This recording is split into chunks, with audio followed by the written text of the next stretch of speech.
J'ai lu un livre qui a changé profondément mon regard et mes connaissances à propos du sommeil. C'est un livre d'un Américain, un docteur, j'en ai déjà parlé d'ailleurs. Pourquoi nous dormons, ce que la science nous révèle pour mieux dormir. Et du coup, j'ai trouvé ça bluffant parce qu'on dort quand même un tiers de notre vie, c'est pas rien, t'es d'accord avec moi? Quand j'ai vu la vidéo de Yomi Denzel qui parlait du sommeil, ça m'a fait tilt dans ma tête. J'ai dit, il faut absolument que je regarde cette vidéo et il faut que je te fasse partager les moments clés de la vidéo parce que je tiens à te donner mon avis sur ces moments clés après avoir lu le livre du Dr. Walker. Donc si tu veux changer ton regard à propos du sommeil, en savoir plus, en apprendre plus, reste bien avec moi jusqu'à la fin parce que je te promets que tu seras bluffé. Bonjour et bienvenue sur L7 Finance. Moi c'est Lucla. Sur cette chaîne, je te parle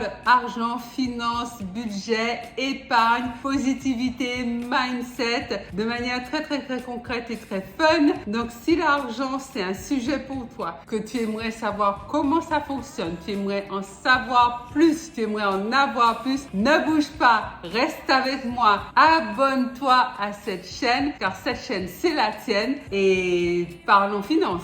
Je te serai infiniment reconnaissante si tu prends quelques minutes de ton temps pour regarder la prochaine vidéo que YouTube va te proposer juste après celle-ci. Une bonne nuit de sommeil te permet d'avoir plus de productivité, d'être plus performant, d'être plus concentré, d'avoir beaucoup plus d'énergie et de mieux réfléchir. Donc en somme, une bonne nuit de sommeil te permet potentiellement de gagner plus d'argent. Mais pas que là, ça te permet d'être meilleur dans tous les domaines de ta vie. Souvent on pense que c'est juste une question de sommeil, mais en fait de nombreuses études lient le fait d'avoir une mauvaise santé mentale avec le fait de pas assez dormir. C'est en fait un espèce d'engrenage où quand on dort mal, on se sent pas bien et quand on se sent pas bien, on dort mal. Du coup, ça va être... Des études ont montré qu'un être humain se met réellement en danger s'il dort moins de 6 heures par nuit. Il va alors avoir des troubles de l'humeur, des troubles de l'attention, des problèmes de vigilance et à long terme, ça va déboucher sur des troubles de dépression et des difficultés d'apprentissage. Et il n'y a pas que ça va laisser la place à des problèmes de santé énormes comme le diabète et l'obésité. Alors moi, ça m'a toujours bluffé d'entendre des gens vanter l'époque de Georges Pompidou, je crois qu'il a été Premier ministre, il me semble, même Napoléon, bon, tout le monde connaît Napoléon Bonaparte, et ces gens-là étaient soi-disant des petits dormeurs, c'est-à-dire qu'ils dormaient 4 heures par nuit. Mais le truc, c'est que on parle des petits dormeurs comme des êtres supérieurs, suprêmes, parce que comme ils ne dorment que 4 heures, ils peuvent en faire des choses durant 20 heures, notamment bosser, changer la planète, etc., etc. On ne nous parle jamais des problèmes physiques, physiologiques et mentaux que ces gens-là avaient. Alors Napoléon Bonaparte est mort, somme toute, relativement jeune, donc là, on va le mettre de côté. Mais Georges Pompidou, il était dialysé, il avait des problèmes de reins, il avait des problèmes énormes de santé. De toute manière, les scientifiques maintenant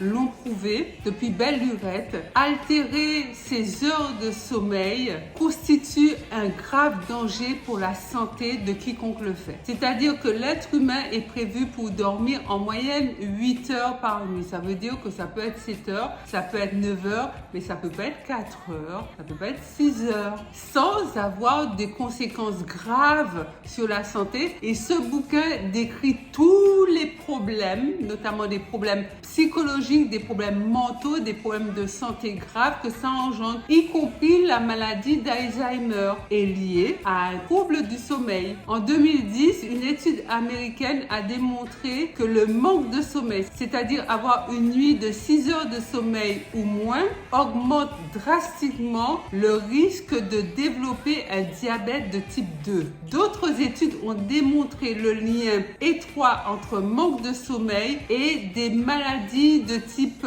hypertension, maladie cardiovasculaire, accident vasculaire cérébral et infarctus. Par ailleurs, il faut savoir que le sommeil joue un rôle majeur dans le développement et la bonne santé, le bon fonctionnement de notre système immunitaire. Donc, des nuits trop courtes favorisent le risque d'infection bactérienne et le développement de certains types de cancers. Moi, je pense qu'on est dans une société qui prône concerne le fait de peu dormir, moi j'entends beaucoup ça sur les réseaux sociaux. D'ailleurs, je mets tout le temps, souvent ma communauté en alerte par rapport à ça. N'écoutez pas ce genre de discours. Même des gens que je suis beaucoup, comme Steve Harvey, qui disent on peut pas dormir 8 heures par jour, la vie est trop courte, il y a des choses à faire, il y a du business à faire, etc.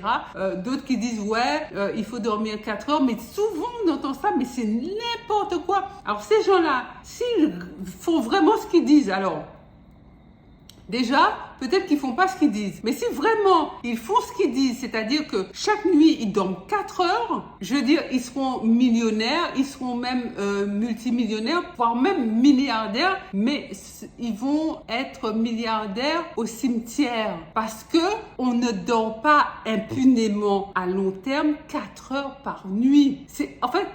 Je veux dire, l'homme aime trop dénaturer la nature. Chercher à contrer comme ça, pensant qu'on peut contrer la nature gratuitement. Je veux dire, face à un système, une organisation naturelle, l'humilité veut qu'on soit prudent. Comme de tout temps, l'homme a toujours dormi un tiers de son temps, c'est pas notre génération qui s'est mise à dormir un tiers de son temps. L'homme, depuis que le monde est monde, depuis que l'homme existe sur la terre, a toujours dormi un tiers de son temps. Certains décrètent qu'ils peuvent renverser cette loi naturelle, ce fonctionnement naturel humain, en disant non, l'homme peut dormir un dixième de son temps. Ok? Eh bien, essaye. On va voir combien de temps tu vivras par rapport à quelqu'un qui dort 8 heures par jour. Pour moi, il n'y a aucune fierté. Je comprends même pas pourquoi les gens se vantent comme ça sur les réseaux sociaux. En plus, ils pourraient faire ça dans leur coin. Mais non, faut qu'ils viennent te dire que toi aussi, tu pourrais faire comme eux, si tant est qu'ils fassent vraiment ça, et dormir 4 heures par nuit. Mais en fait, pourquoi se vanter de ce truc-là? De ce truc complètement débile. Si ce n'est pour, je sais pas. Je n'ai pas d'explication. Pour moi, il n'y a aucun sentiment de fierté à avoir, à encourager les gens, quand on a une audience, quand on est sur les réseaux sociaux, à encourager les gens à dormir peu.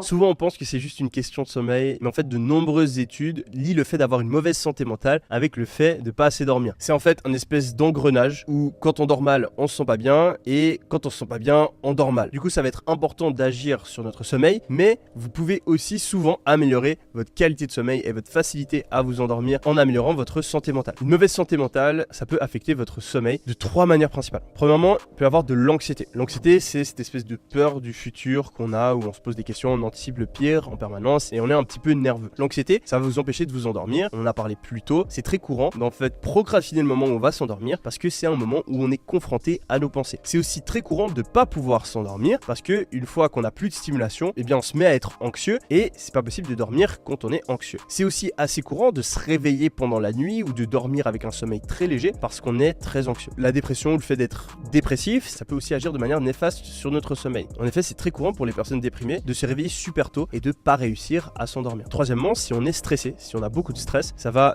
nous empêcher de nous endormir, ça va nous faire avoir un sommeil léger et ça va aussi nous faire nous réveiller trop tôt. Vous avez peut-être déjà expérimenté le fait de vous réveiller pour aller pisser à 4h du matin et plus réussir à vous endormir. Bien de vous réveiller 2 heures avant le moment où vous êtes censé vous réveiller et d'être 100% réveillé et d'avoir envie de dormir mais de ne pas pouvoir le faire. Il faut savoir que les personnes anxieuses souffrent plus que les autres de troubles du sommeil. Donc des études ont montré que des privations de sommeil entraînent des troubles de l'humeur, des troubles de l'anxiété chez des gens qui n'en souffrent pas habituellement. Donc il semble évident que troubles du sommeil et anxiété soient intimement liés. En gros, ça veut dire que les anxieux sont des personnes qui dorment moins bien que les autres et ceux qui dorment moins bien que les autres ont tendance à devenir anxieux. Donc c'est une sorte de cercle vicieux dont il faut se défaire en consultant des spécialistes, des médecins, peut-être des naturopathes,